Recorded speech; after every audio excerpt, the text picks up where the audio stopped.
Eh bien, bonjour à tous en ce mardi 13 mai.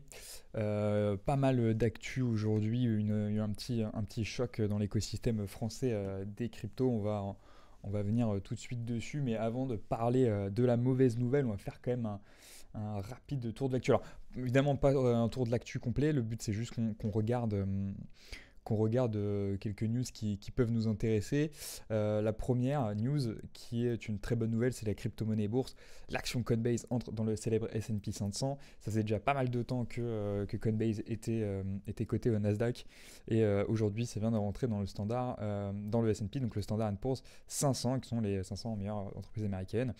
C'est super. C'est super. Donc la petite coquille dans l'article de Journal du Coin, c'est pas le 19 mai mais c'est le 13 mai.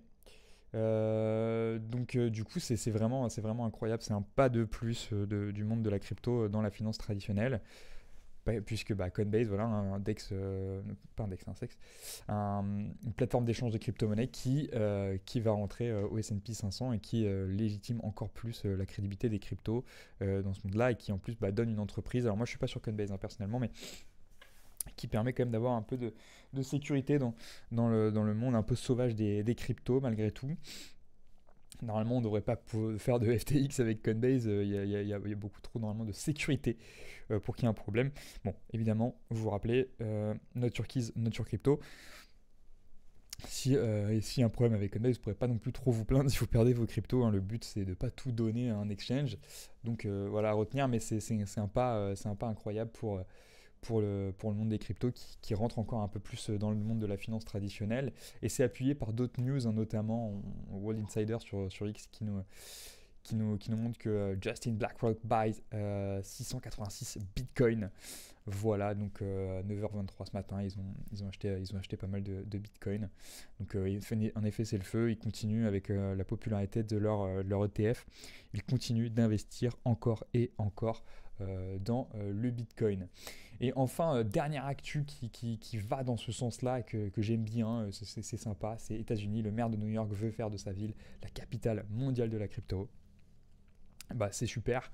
Je vous laisserai lire l'article, mais il détaille plein de choses. Enfin, il détaille pas tant de choses que ça, mais il affirme, voilà, il a réaffirmé son objectif de transformer la ville en un pôle majeur pour les crypto-monnaies, soulignant le potentiel, machin. Il a fait une petite critique sur la BitLicense, ça on s'en fout un peu. Mais surtout, voilà, il a annoncé, il a demandé aux entreprises de crypto-monnaies de venir s'installer à New York. Et pourquoi c'est aussi une news qui va dans le sens de la finance traditionnelle? C'est parce que la finance traditionnelle, son pôle majeur, c'est à New York, c'est Wall Street, hein. Donc peut-être qu'on verra les entreprises du marché du Bitcoin venir s'installer près des entreprises de finances traditionnelles et quitter peut-être San Francisco. Nous verrons sur X dans le Twitter de Journal du Coin. Vous pouvez voir la vidéo de lui qui en parle. Donc c'est super. Voilà, c'est super. On a encore des news qui nous confortent dans le fait que les cryptos et le monde du Web3 devient de plus en plus réel et de plus en plus palpable pour les gens, puisqu'on a plein de news qui montrent que la finance traditionnelle s'y intéresse vraiment, avec des portes d'entrée, que ce soit les ETF, que ce soit l'OCC, donc l'institution américaine qui permet aux banques de gérer les crypto-monnaies pour leurs clients. Il y a plein de choses qui permettent d'aller dans ce sens-là. Et pendant ce temps-là, en France, voilà, j'ai pris ce petit tweet de Amy parce que ça rebondit sur la news d'hier avec Naïb Boukele. Et oui, encore un problème dans Paris.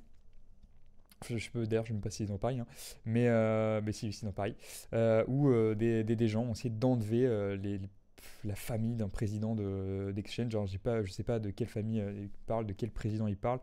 Pour le coup, je m'en fous un peu. C'est pas vraiment le sujet. Le sujet, c'est que c'est encore une agression en France sur des gens qui essaient de braquer, des gens qui possèdent des crypto-monnaies. C'est euh, c'est incroyable, je sais pas quoi dire, je sais pas quoi en penser, c'est n'importe quoi.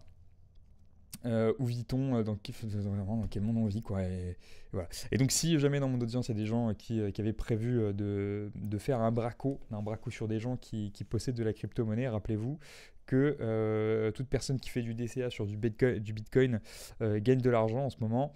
toutes les personnes qui ont tenté de faire un braco, il y a eu 0% 0% de réussite. Donc au mieux, vous perdez de l'argent parce que vous ne serez jamais retrouvé. Et juste de faire le braco en soi, ça doit vous coûter un peu de thunes et vous avez perdu de l'argent. Au pire, vous allez en prison et c'est bien ce qu'il mérite. Voilà, en tout cas, hein, c'est sympa. Aux États-Unis, c'est pro-crypto, ça y va dans tous les sens. L'action Coinbase elle cartonne, BlackRock qui achète à balle de Bitcoin, le maire de New York qui est en mode venez entreprendre dans la crypto à New York, let's go. Et en France, on se fait braquer si on possède trop de crypto. Voilà, c'est sympa. Qu'est-ce que je vous dis, rien de plus. Abonnez-vous, partagez et partagez si ma chaîne vous plaît. N'hésitez pas à me faire des retours sur ma vidéo et allez me suivre sur Twitter si ça vous fait, si vous avez envie. Allez, ciao, bonne soirée et à demain.